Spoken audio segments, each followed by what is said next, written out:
Is fear running your life without you realizing it? Let me ask you something.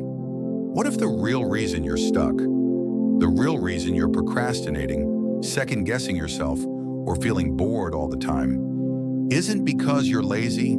It's not because you're undisciplined or unmotivated or broken. What if the real reason is fear? A fear so subtle, so quiet, it slips under your radar and controls your life without you even realizing it. You see, fear of failure doesn't always show up as terror or panic. Most of the time, it wears a disguise. It looks like waiting for the right moment. It feels like I'm just not ready yet. It sounds like maybe I don't care about this after all. But underneath, it's fear. Fear of being exposed. Fear of getting it wrong. Fear of not being enough. And the worst part? The longer you don't see it, the more control it has. The smaller your world becomes. Until one day you wake up wondering why life feels so heavy, even when you're doing everything right. But here's the truth. You can break free. You just have to learn how to see the fear, not as an enemy, but as a signal. And once you do that, everything can change. How fear of failure hides in everyday life. Fear of failure doesn't always announce itself. It doesn't come knocking at your door, screaming, "Hey, I'm here to ruin your dreams." Number. It's smarter than that. It sneaks in quietly, dressed up as something harmless. It shows up when you keep telling yourself, "I'll start once I'm ready." It shows up when you map out a perfect plan, and then another and another, but somehow you never take the first real step. It shows up when you get excited about a new idea, only to abandon it the moment things get messy, complicated, real. You tell yourself you're just being logical. You're just waiting for the right timing. You're just making sure you're fully prepared.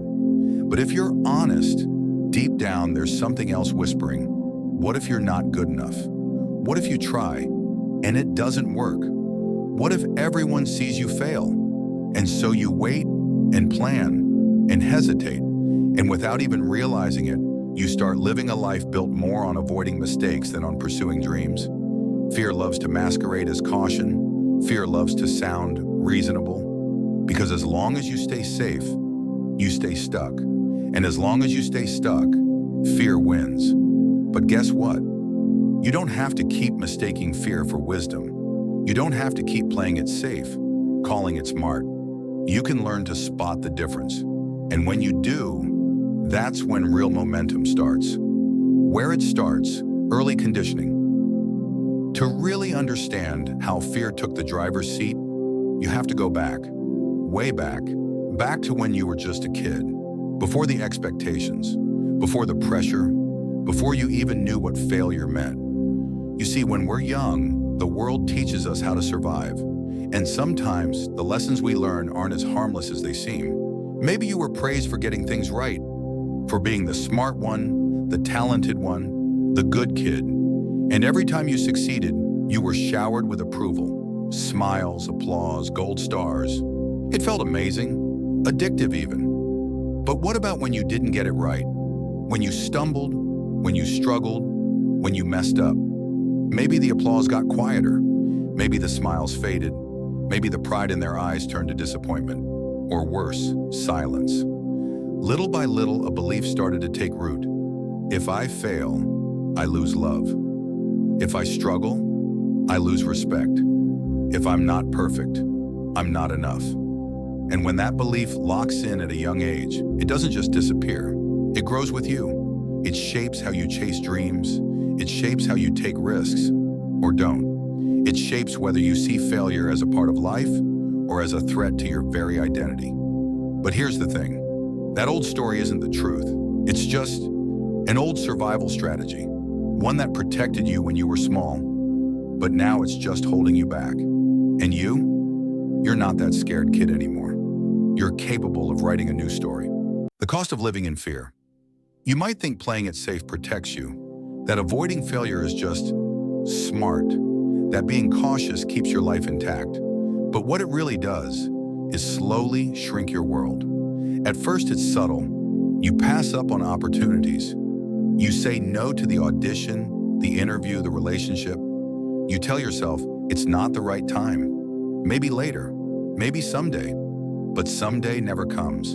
And with every safe choice, your life gets a little smaller. Your dreams get a little quieter. And before you know it, you're living inside a box built out of your own fear. You start to feel stuck, bored, frustrated with yourself. But you can't explain why. Because on the outside, everything might look fine. You're doing okay. You're avoiding disaster. But inside, you're dying a slow death by fear. You're not chasing what lights you up. You're just surviving. And the worst part? The longer you stay trapped, the harder it gets to believe in anything bigger. You forget what it feels like to be excited. You forget what it feels like to be alive. Because true aliveness doesn't come from being safe. It comes from daring, from risking, from stepping outside the walls fear built around you. You weren't made to live small. You weren't made to tiptoe around life, trying not to mess up. You were made to show up, to fall down, and to rise again.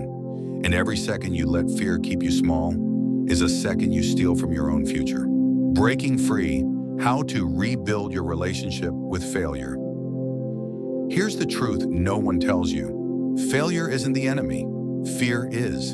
And the only way to break free is to change the way you see failure, forever. Failure isn't a reflection of your worth. It isn't a verdict on your future. It's just data. It's feedback. It's the messy, brilliant, necessary evidence that you are trying, that you are learning, that you are alive.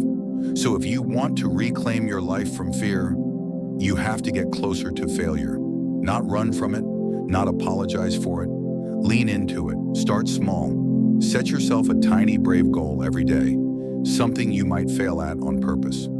Ask a question you're scared to ask. Try a new skill you know you'll be awkward at. Share something imperfect. And when you stumble, when you fall short, celebrate.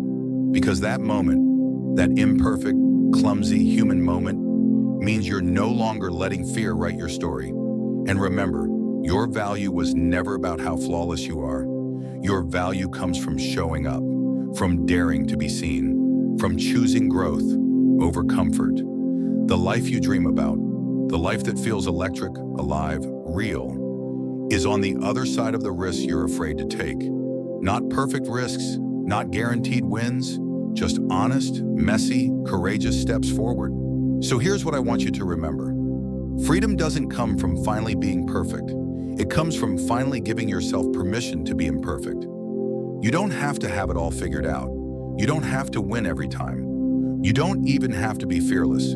You just have to be willing. Willing to try, willing to stumble, willing to stay in the game. Even when it's messy, even when it's terrifying, even when everything inside you is screaming to run. Because courage isn't the absence of fear.